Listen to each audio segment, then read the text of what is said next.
ардагерлер атайын үчүн сиздерден кабар алып келдик да. Ысык Көл облусунун ички иштер башкармалыгынын ардагерлер кеңешинин төрагасы Жеңиш Келдибаев жетектеген ардагерлердин тобу Пристань, Пржевальск, Дархан жана Айнанева айылдарына жаңы салынып жаткан айылдык милиция бөлүмчөлөрүнүн курулуш иштерине иш сапары менен барышты. Иш сапардын максаты курулуш иштеринин жүрүшү менен таанышуу, ошондой эле объектилердин курулушуна катышкан куруучуларга колдоо көрсөтүү болду. Биздин укук коргоо кызматкерлерине ушундай жакшы шарт түзүлүп, ушундай пайдасы болот деп аябай ишенебиз. Буюрса, Кудай буюрса, кылмыштуулук аз болсун, жакшы шарттар түзүлүп, биздин мисалы азыр укук коргоо органдарысыз биздин ишибиз жүрбөйт. Азыркы убакта анан ушундай жакшы шарттар түзүлсө, айыл элибизге дагы жакшы болот, айыл аймагыбызга дагы өсүп өнүгүүсүнө бардыгына жакшы болот деп толук ишенебиз. Иш сапардын жүрүшүндө ардагерлер курулуштун сапатын жана жүрүшүн жогору баалап, долбоорлорду ишке ашырууда олуттуу жылыштарды белгилешти. Алар бул объектилердин аймактагы коопсуздукту жана укук тартибин камсыз кылуудагы маанисине эске алып, милициянын материалдык техникалык базасын чыңдоодо жана милиция кызматкерлеринин иштөө шарттарын жакшыртууга жигердүү көмөк көрсөткөн өлкөнүн жана ички иштер министрлигинин жетекчилигине ыраазычылык билдиришти.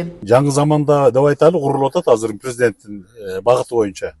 Мынакей ушундай жакшынакай эме курулуп аткан экен, ошону биз көрүп, помду көрүп, батабызды берип, мондай иш чара жүрүп атыптыр.